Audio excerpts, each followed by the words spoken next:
Hey, travelers, and welcome to day 6 of your Disney Dreams, planning your Disney vacation for 2023. This is Jason Vaughn with Fat Tested Travel, and today we're going to be talking specifically about hotels and planning your hotel stay. Now, there's 3 different videos I'm actually going to make on here. The first 2 videos are going to be about hotels on Disney property, and we're going to talk about Disney-owned hotels, and then we're going to talk about non-Disney owned hotels and what all they offer as well. And then the third video is going to be about offsite good neighbor properties. And so whether you're going, it's going to depend on what actually works for you.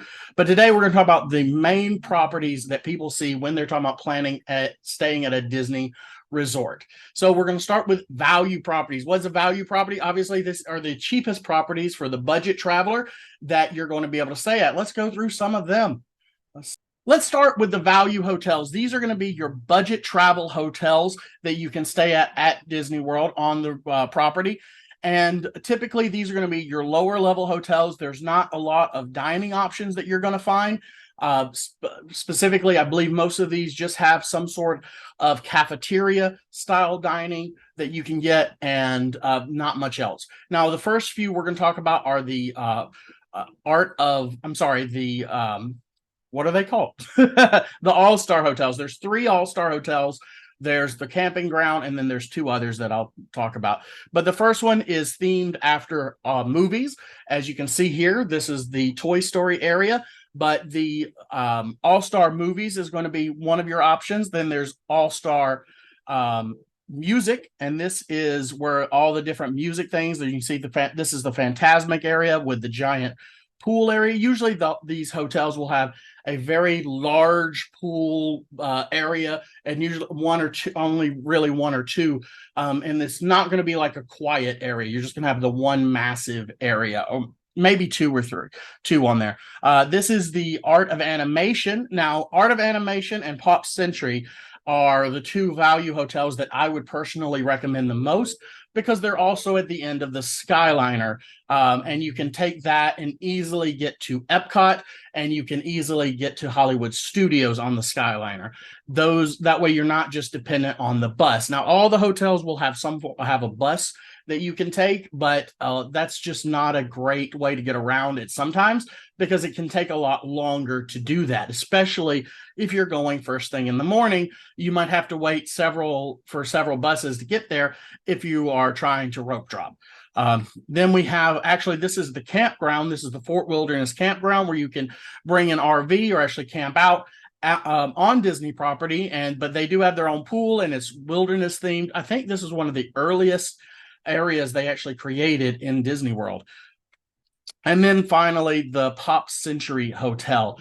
This is another one that's on the Skyliner route, and it's themed after different decades. So you can see, I believe it's the 50s through the 2000s, and you can go through the different areas and see, like, there's bowling pins, and I believe the 2000s is like a giant laptop, etc. So there's a lot of fun stuff there that you can kind of dive into from the different decades. And I like the outdoor theming, because it has all of these.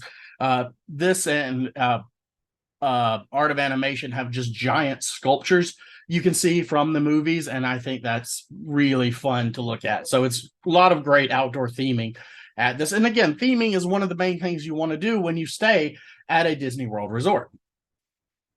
Now let's talk about the moderate resorts. Again, these are going to be, you're going to get a nicer location typically. It's going to be a little bit closer a lot of times to the parks, not necessarily. You might have some more opportunities here. There's going to be some better dining, some nicer pools. It's just a little bit more elegant, but it's not extremely expensive, at least by Disney standards. And again, all of this value, moderate, deluxe, all of this is Disney World standards, and you understand that's going to be fairly expensive for a lot of things, no matter what. But this one right here, we have the Caribbean Beach. This is a very large resort. It goes pretty much from the Riviera back to the Skyliner stop, so you can actually end up walking for quite a while. I believe they have an internal bus loop here as well, but it is got a very nice pool, and it's got some more moderate, nice restaurants you can stay at as well. And then you have Disney's Port Orleans. They actually have two different ones here. They have Riverside and French Quarter. It's going to be designed sort of like that New Orleans type of style.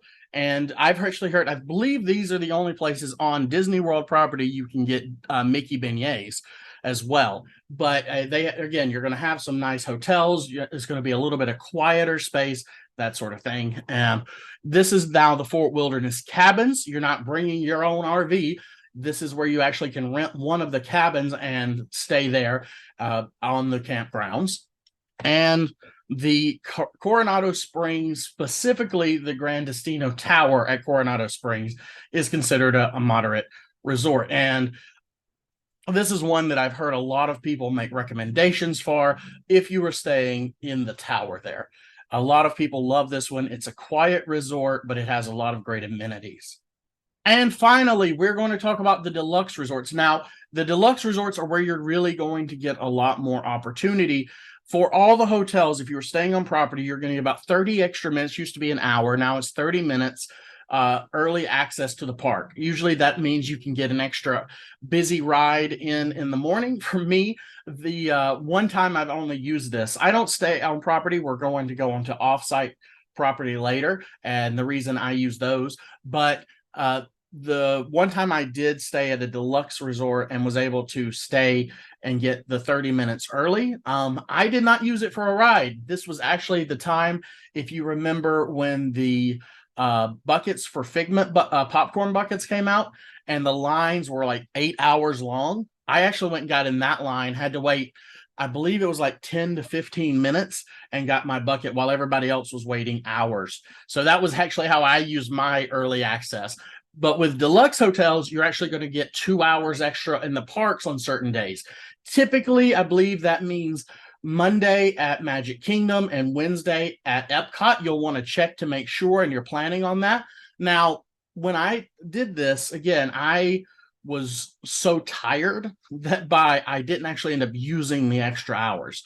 If you've been in the parks all day, then sometimes the extra hours will end up being exhausted. But one of the other benefits that you could do is you can actually go back to your hotel room and stay at your hotel and take a break half during the busiest time of the day, and then go back later in the evening after you're rest up and enjoy those extra hours. That's what I would do if I got to do it again when I stay at deluxe hotels next time. So, and just, I think I've said this, but I've not stayed at many of these hotels. I've only stayed once on property.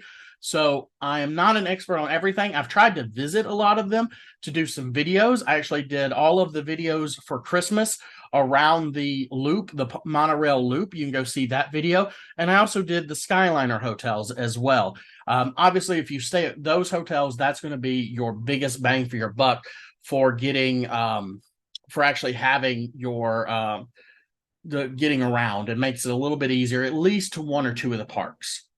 But this is my dream hotel right here. This is the Animal Kingdom Lodge, where the giraffes are hanging out just outside. You can, if you get the right room, you can just sit on your balcony and watch all the giraffes. You can just have them walking right past your room. I think that would be one of the coolest events, hotel stays I could ever get. Again, these are the deluxe hotels. They are going to be extremely expensive, but this is the one that if I ever get my dream stay, it will be at the Animal Kingdom Lodge. This is the Beach Club. This is now I put this in here. I think this, I may have gotten this confused. There's the Beach Club and there's a Yacht Club. I believe one is a moderate and one is a deluxe, and I apologize. I feel like I might have gotten that screwed up with the setting. But the great thing about here is obviously it's got this tropical feel, and there's a watercraft that it's right beside Epcot. You could just walk there, or you can take a watercraft over to Epcot or to Hollywood Studios, and you're also right across the street from the Boardwalk area, where there's the Boardwalk Hotel, but there's also some restaurants there. So you'll have a lot of easy access to those type of things. And I love the boardwalk. I think it's a lot of fun to go hang out. It feels like it's about a few decades ago, just walking through the past of like an old school boardwalk. The Contemporary Hotel, this is one along the monorail loop. The monorail actually goes through the hotel on its loop, which is a very cool feature. Now, I feel like the theming is really everywhere with the Contemporary. It's not cohesive at all, in my opinion.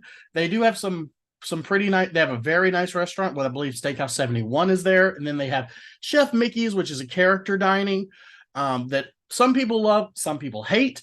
But I feel like the rooms are just, they're not up to par for what you're paying. I've heard a lot of negative reviews, and they were just remodeled. Unfortunately, they're de-theming a lot of rooms, and I don't think it's gone over very well. I don't know who's making those decisions, but it's not been great. So when you stay at one of these hotels, wherever it is, make sure you know what the theme of the room is. You might want to check out some recent reviews of the rooms and to give you a better idea. This is the Grand Floridian. This is kind of the premier, the biggest, fanciest hotel on property. This is where the wedding chapel is. It is a monorail hotel. If you go here, especially during Christmas, they have a massive, huge Christmas tree. You can check that out in my Christmas video. It is gorgeous. They have a gingerbread, life-size gingerbread house that they serve gingerbread snacks out of. One of the coolest things I found here was, I wasn't expecting it, but they had a photo op where you could actually take a photo with Cinderella's slipper. And I thought that was a really cool idea that they had. So there's a lot going on at the Grand Floridian. This is the premier of the premier place to stay at on Disney World property. And then you have the Polynesian. The Polynesian, again, just gorgeous. It has the best lounge, which is the Ohana noodles and the wings and everything. And it was fantastic. It feels extremely tropical. For my birthday, I actually ended here and had some of the Ohana noodles and wings. And then I went outside and grabbed a Dole Whip from Pineapple Lanai and enjoyed the fireworks from the castle. You can actually, it watches right across the lagoon. You can see the fireworks over the castle, and they actually play the music from the balconies of the resort. So it was kind of hard to hear from where I was sitting, but they do play it if you're staying there and are on the balconies watching. You actually get to hear the soundtrack and everything as well. And then we have, again, the Yacht Club. This is right beside, as you can clearly see, Epcot. I enjoy just going here. This is usually where I will take the boat, and I will, if I'm staying at Epcot, I will take an Uber back to my hotel from the Yacht Club, because I enjoy going here. And they've got this really great porch where I just sit on the porch and in a rocking chair, because it's really a lot of fun. They have a beach here where you can watch movies at.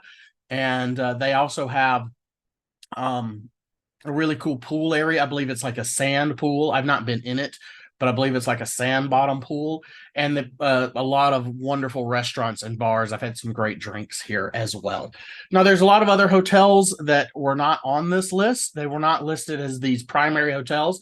The Boardwalk Inn, I believe, is considered a moderate. A lot of them are DVC clubs, and I'm not really going to dive into DVC. That's Disney Vacation Clubs hotels. And a lot of like there's specific rooms at some of these, the Grand Floridian, the Polynesian, all of these hotels that are those. And then there's others, like Boardwalk Inn is a DVC primary residence that you can stay at. I've never stayed at a DVC hotel, so I'm not an expert on that. But these are the primary hotels you can stay at when you are going to Disney World that are owned and operated by Disney World. Now, tomorrow, if you like and subscribe, I'm going to go over all the hotels that are on Disney property but are not run and operated by Disney. That's going to include Shades of Green, which is the military one, Swan and Dolphin, etc. Now, these are hotels that are owned by some other chain typically. And as somebody that gets a lot of Marriott points from my other travel, that's the only time I've stayed on property is when I was doing that. So thank you guys for watching, and I will see you in the next video.